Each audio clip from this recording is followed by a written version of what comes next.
Hey guys, I've got a special guest with me today. I'm super excited about it. I'm gonna let you introduce yourself because she's a lady angler first and foremost. Smallmouth lover. But Barb is so much more than that. She likes to educate anglers on something very specific, and you might recognize her. I'm a big fan of Barb. She doesn't know that, so I'm super excited for the opportunity to get her to crawl in the Vex's boat today. Barb, tell us who you are and what you do. All right, I'm the conservation director for the New York Bass Nation, and for the last 15 years, I can't believe I can say that now, but I've been trying to educate people on the importance of managing barotrauma in smallmouth. And that's a big word, but all it means is when they float, you fix it. That's basically what it is. So exactly. And so if you've heard fizzing a bass, when your fish get the bends, all fish get it when you catch them really deep and you bring them up to the surface. You're going to keep them and take them home, eat them, not a big deal. But with bass fishing, we catch our fish, we want to keep them alive, we want to release them, we're trying to preserve the bass, we want them to go back healthy, get bigger so we can all catch them again, and she is a great steward of that.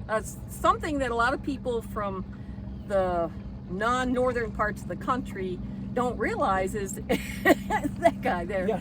It takes a longer time for us to grow fish up here. So when you catch, especially the smallmouth in the river systems like this, so when a lot of these smallmouth, and how we found this out is I took a lot of dead ones, gave them to Canadian researchers, and they took the otolith out of their ears and aged these bass. It's always the big ones that die in the tournaments, unfortunately, but these big trophy-sized smallmouth, they can be anywhere from 15 to 20 years old. Wow. They're almost a quarter, they're older than a lot of people fishing for them. Yeah. So it takes a long time to get these guys to football size, and we want to preserve those genetics and get those genetics back in the river. We are fishing a catch and release alive tournament, so we need to release a fish that's more than just alive. They need to be viable. They need to eat, grow, and replace themselves in the population. Yes. And that means a fish that's ready to swim off with vigor at the end of the tournament day, not float up to the surface and just kind of humdrum sink away. We're beyond that now. Yes. I think with all the technology we have, we need to hold ourselves to a higher level on the state of our fish. I agree 100%. She mentioned me being from the South and not being aware. It's totally true. And I had to go through, I'm going to call it a really steep learning the hard way learning curve.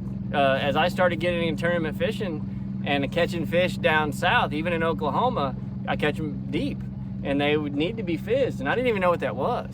And the first time I had somebody try to help me do it, they opened up the fish's throat and they stuck it down in the throat, and my fish died. To be fair, that's the way we all learned. 15, 16 years ago, that's what I was looking at, and I didn't like what I was seeing. So because I didn't like it, I got online, I did some research, and I found the Texas Parks and Wildlife did a lot of work on this many years ago. A lot of people, Stephen Cook, whose picture is in my Fizz kit, I got permission from him to use that. They've done a lot of detailed research on fizzing through the side, and that's much less harmful to the bass because everything vital to the bass is clustered around the gullet of the fish. So it's just a lot better to do it through the side. When you fizz through the side, it looks horrendous, taking a needle and stabbing the fish, but you're just going through skin, muscle into an empty swim bladder. I mean, it's filled with gas. So it's really innocuous to the fish. Use the landmarks to place the point of needle insertion, and the biggest challenge to this is to release the fish take the needle out when the fish is neutrally buoyant. That's the biggest key to this. You don't see fish in the wild floating or sinking. Yep. These fish need to be exactly neutrally buoyant. And it takes a little bit to watch the fish and float them in the water. You have to have them float in the water to do this. You can't count how long the bubbles release. There's lots of things you shouldn't do. The litmus test is to first put the fish in the live well, see what he does, if he even needs fizzing, and then manage him appropriately after that. Now, I've watched a lot of your videos, I've learned a lot from you, and one of the hardest things that I found was to get my hands on her little kit. She has these little needles, they're very small in diameter, they're not a giant gauge needle, and they've got this reamer on them that slides in and out, and what that does when she sticks it in the fish, it keeps the needle from getting clogged up. See, I've got a needle in here that I bought online, and when I stab the fish, sounds bad, when I try to relieve the fish, a lot of times nothing happens because my needle's clogged up.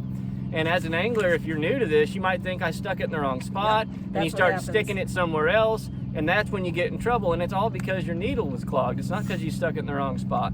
So I've learned all this the hard way. I'm super excited to have Barb show us. We've been blessed. Barb caught a really big one that needs fizzing. I've caught two. One was in 40 foot, one was in 20 foot. One's fine, and the other one's lacking a little bit, and one's a little bit sideways. The big fish that instantly floated to his side in the live well, he was in 15 feet of water. Yeah. So does that mean that fish had been in deep water and just came up to feed? They don't come up with little signs on them that say, I was in 70 feet of water, please fizz me now. I've said the same thing. I've caught fish in really, really shallow water. I was like, oh great, I won't have to fizz this one. And then that one needs to be fizzed immediately. So many people tell me their big excuse, I don't have to learn how to do that. I don't fish in deep enough water. But you truly, even in lakes that are regular lakes and not the river, you don't know where that fish was for the extended amount of time before he came up shallow to feed. They just come up shallow to feed, and they're hungry, they bite your lure, and the first thing they do when you hook them, you see them run back out to deep water. Well, they're trying to get back to where they normally live, and that's usually much deeper than where they're spending their time. I agree. So I know a lot of people that don't fizz fish because they're afraid of it, but I also know a lot of people that say, hey, I've never killed one. They're all belly up, and I make it back to weigh in, they're alive. I have never fizzed a fish because I've never killed one. Yeah. Tell them about what the potential harm is to that fish if you keep it in your live well, 5, 6, 7, 8 hours floating all day. You take it to weigh in, it's alive and well. You get credit for a live fish, and then you take that fish back, and the live release boat tries to fizz them, or maybe they don't fizz them. What happens to that fish? I can make that fish not float at the end of the day, but I can't make it live. And for all the hours it's floating, what happens is that swim bladder is exerting tremendous amounts of pressure on all the fish's internal organs. And the organs that hurt the worst are the hollow ones. The heart is basically a hollow organ with fluid in it. So that heart gets smashed. So instead of the heart filling and pumping, it's just sitting there going, ee, ee, ee, ee. So if the fish isn't pumping a lot of blood, what's it not doing? It's not breathing because there's no blood going through the gills. So what happens is the fish slowly suffocates all day. The blood, this is all technical, but why they don't live afterwards is the blood pH gets all acidotic, the waste products build up in their tissues, and they basically just poison themselves.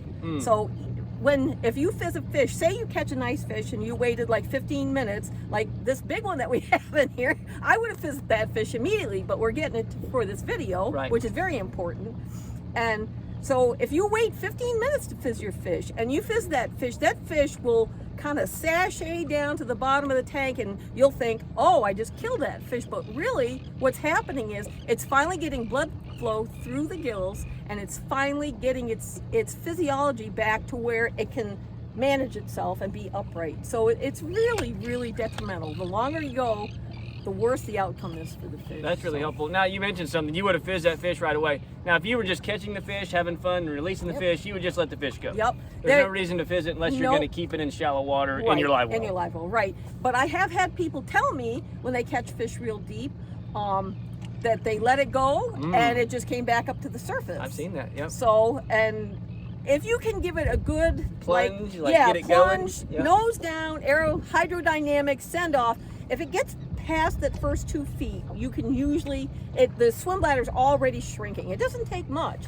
A cubic foot of water weighs like 60 some pounds. So even in 2 feet of water, there's 120 plus pounds of pressure compressing that swim bladder. So go ahead, sorry. No. If you can get that, give it a good nosedive send off, it will usually have enough power to swim. That's great to know. And a lot of times if you're not netting a smallmouth and you have to fight it to the boat, it'll wear itself completely out. So it's going to be laying there partially because it's exhausted, and it needs a little energy to kick its tail to continue to get down to those depths. Exactly. So it's a combination of the fish might be wore out, and you can assist it probably for a while to try to just get it unwore out, and then maybe the plunge comes a couple minutes later. Maybe that's enough. If not, you might need to fizz the fish before you release it. So if you're fishing for smallmouth and you have the potential, I mean, on Oneida Lake, I don't fizz near as many fish as I fizz up here. Up here, I count on fizzing just about every fish I catch. It just, that's the way it works out. People don't believe me, and then they come back and they say, I had to fizz every fish I caught. And it's like, I told you so. I understand that. Anyway. Well, this has been very educational for me. Let's get to the meat and potatoes. Let's do some fizzing. Let's let Barb teach us all how to do it right. And Barb, I'm gonna get a bunch of fish kits from Barb. I'm gonna have them. I'm gonna do my best to make sure anglers get those. Barb, you can always contact her. I'll put that in the bottom in the link of this video. Either way, you make them, you sit at home, you build these ready for anglers, ready to go.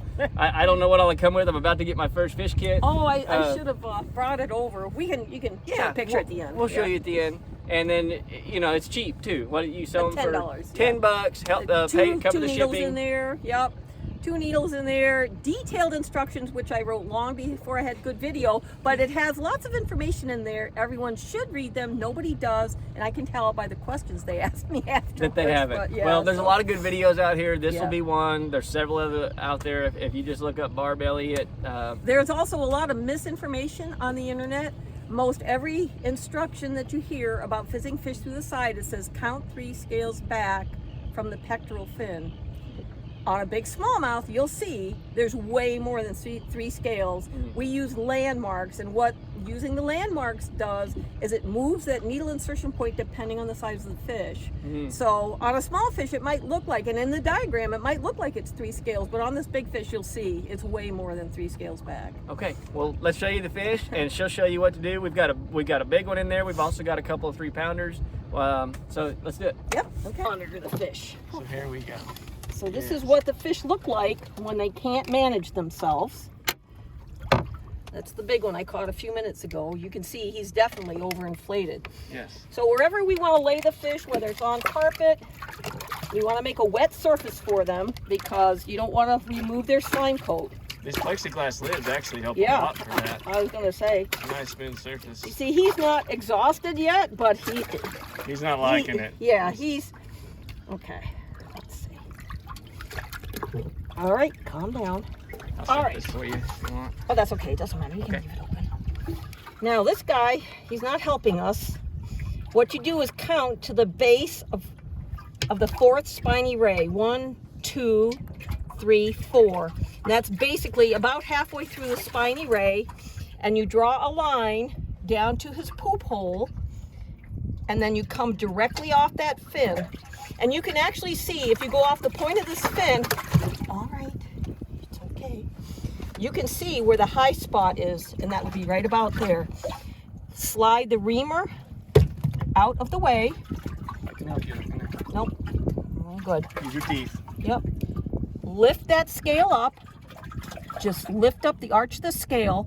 Advance the needle until it just pokes through the skin. If you're pushing too hard, you're under a scale, and try again. Try again. Come on, baby. Oh, that's all right. We sometimes have false starts. I'll go back to where we were. See, that scale came out, so we're going to remove that. All right, then you just barely puncture the skin. Shouldn't be too hard. He's giving me a tussle. There. Barely puncture it straight up and down and plunge that needle all the way in. Oh, I'm in the scale again. It's not usually this tricky. There. Tap that reamer, remove it, and then we float him. And the object is to keep him sideways in the live well. But don't, see, we check for bubbles. See him bubbling? Yep. But it doesn't matter. He needs to float freely. The air is still coming out. And I get ready, keep him sideways. And when he starts pulling away from the water, like right there. You take it out. Yep. Look at that. The fish is... And now he's going to, like I said, he looks bad right now, but he's getting his breath back and his circulation going. You see how slowly he went down? Yeah, that's he didn't just plummet. Yeah, that's neutrally buoyant. Yep. And once he figures out he doesn't have to float anymore, he'll get his bearings about him. But the longer you leave them like that, the longer it takes to them to see how he's upright now, and his little fins are starting to move. He's feeling a lot better. He's happy. Yep. But did you see how much further? Let's look at that. More than 3 scales. Yeah, it's way more than 3 scales. See, if you counted 3 scales back, I mean, it's probably 12. Yeah, a big fish, you're going to completely miss the swim bladder. Yeah, that fish is so happy now. So he'll make it the rest of your day in your live well. He won't be floating. He won't exhibit washing machine effect and get banged around. Let's do this little guy. Can do a what you fish do. need to be fizzed twice? Can it hold oxygen in the blood and then that makes it back to the air bladder? No, Okay. that means you didn't sufficiently do it the first time. That's Okay. all. Yeah. Yep. And it's okay. Fizz them on the other side. It's all right. There were a few bubbles that came out after I pulled the needle, and on a big fish sometimes that happens. You can just massage that little spot. That's why I use the smallest needle I can to get a stiff reamer that fits. And just help the natural healing of the puncture spot. When you get an injection, you don't bleed forever. No. You know. Yep. I mean, this is just what this is. Okay, and this little guy's going to help us. See, about halfway down through there. Yeah, number 4. Down to the poop hole. Technical term. Technical term, very. And then off this. And if you look at him, laid on that flat surface, the high point's right about there. Yeah. And that's usually where this is, but use the landmarks. They're still alive. Oh, yeah. So then. Here, I'm going to come around the other side Yep, of you. that's okay. Put a shadow on it. This one's Yep. better. There we go. So we're going to do this right here. We'll lift up that scale. Go through there. All the way in. I heard it fizz. Pop out of there. Tap that, make sure it's cleaned out. Then we float him in the water, just like the other guy. This guy's jaw's broken. That reamer is so important. It makes it foolproof. Okay, so there we go. We have him. I just use my fingers under there to keep him sideways. You can see the bubbles are flowing freely. We don't need to worry about that. I keep that reamer kind of in my fingers. It's important the air's coming out. He must have been a little deeper than this other guy. This one was 40 when I caught Yeah, it. So see, he might have been 60 before I caught him. And he had a lot more air in him. Yep. He's better, but he's still. He's definitely liking what's happening. You can I tell. think that's good. There. See? And he's not floating anymore. And Perfect. See how he's suspended? Yeah, That's perfect. And he's getting used to his new. He's like, okay, I'm better now. Look at that. He's I got my perfect. circulation He back. looks just like this guy. Yep. Which this guy, I think he's doing good. Now, can you feel their stomach? Can you kind of feel when that air bladder is really tight? I've noticed I can actually feel how hard it is. It is. That's not part of the assessment that I do. Yep. But this guy is one of the fish that people miss. See how he's at the surface, but he's right side up.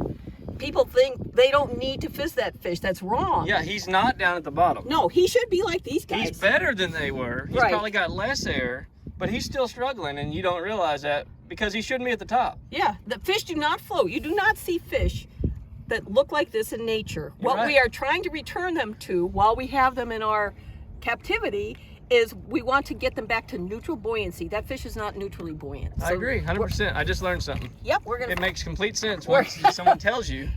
we're gonna fix that. Now this guy will be hard to catch because he's almost okay, but he's not quite. They're hard to catch, period. Right Yeah. there. How about I hold him like this and then you lift him? Okay, We'll do some your teamwork. hands are better. We'll do some Okay, teamwork. got it. This guy's gonna do the same thing. I want to wet that. There we go. All right, he's gonna help us too. Put his little fins up. That big guy was under a lot of stress. So that's about halfway, a third to half of the way. Don't use your needle to trace that. You don't want to put dirty things on the end of the needle, the fish slime. Use your finger. Down to the anal pore is the correct word. And then off here. And you can see where that lump is. Mother Nature drew a line for you. almost Yes, right they there. do. Perfect. All right. Here, you can You see can it hear it. bubbling. Yep. See it? Yep. So, on a small fish, just relieving that little bit of extra air, he might be already neutrally buoyant when you get him back in the live well. So it's you have to watch and see what that fish does when you put him in the live well. Every once in a while, that's good enough. Every once in a while, when you put a fish in there, you won't have him, he won't be bubbling. Don't take the needle out, re-ream, put this reamer in, re-ream it, and then check him. Because then sometimes that little piece of tissue that's in there there's so much pressure in there, it gets sucked So back you up leave the in needle the needle. in, you can clean the needle while it's still in there so that it then starts letting out the and air. if you have to put it back in to check and you still don't have bubbles, well then you can fizz them again.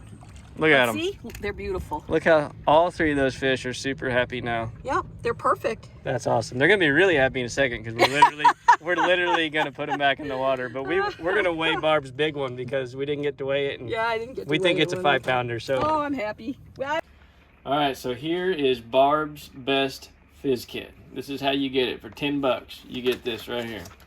She hand puts all these together from the word go. So you've got paper documents and you got the fizz needles. So paper documents, this right here is tear-proof, waterproof. It's not laminated, so it will blow away, but it shows you how to line up a smallmouth from the 4th dorsal fin down to the anal pore. And then for a largemouth, it's considerably further back. You actually go where it's split between the dorsal fins and this fin. There's a gap right here. Draw that line down and follow the pectoral back. So you've got this aid. She's got a lot of cool things in here for how to eliminate stress on fish when you're trying to cull them. So just some good literature to just become better at managing your fish care. And then again, this is just a step-by-step on how to if you don't have a video, but you have this video you're watching today. But if you don't, you want to buy this for somebody else and then want to read through the steps, she's got it all right there for you. And then with each one of these, you're going to get 2 of the needles. So this is the plunger she's talking about that ensures it's clear in the needle. The whole kit has a little cover on it. So you set that aside, you leave the plunger in, like shows in the video, and this you can see it just cleans out the reamer, cleans out the needle to make sure it's punctured. So that goes in the fish, you pull that out, and the air comes out of the air bladder. When you're done, clean it back up, put it back up. So you get 2 of those in your kit for just $10. Static. Well, Barb, thank you so much. Thank you so much for this. I'm excited to do it. This has been super educational for me, and hopefully everybody gets to watch this. It's really important. Share this video, forward this video on to other anglers. We all need to be in the know on this stuff. Conservation is key and everything outdoors. You know, this place has been voted top bass fishing destination in the world, and all these big tournaments come through, and we need to do our best, because what happens when the big ones die is we're taking the top genetics out of the population, and those fish can live another who knows how many years, and they're not done yet. And I don't know if I said it, we're on the St. Lawrence River, if you can't tell. We are up north. Barb doesn't live too far from here, so she's been spoiled her whole life. Have you been up here your whole life? Oh, no. I've only been fishing 15 or 16 years. So. Still, long time to be spoiled by an awesome fishery. Yep. And Barb, thanks again so much for taking the time to do this. She's actually got her own boat over there, and her husband's just floating around waiting on her to get back over there so they can get back to fishing. Thank you for doing this. It takes concerned anglers like you to, I mean, when I started building these kits, I figured in a year or 2 everyone would know how to do it, and I never in my wildest dreams imagined I'd still be teaching people how to do this. It's so easy. It just takes seconds. It takes almost less time to manage these fish for barotrauma as it does to cull them and tag them. If you're going to do that, just do the fizzing at the same time. It's no brainer, really. Well, thank you so much, and I'm so excited. Like I said, I'm going to do my best I can to get the word out there, and let's do a little more fishing before the rain to come in. We got rain coming in a couple hours, so. Okay, thank you for having me. Thanks, Barb. All right. Don't stick me with the needle. I know. Right. Bye.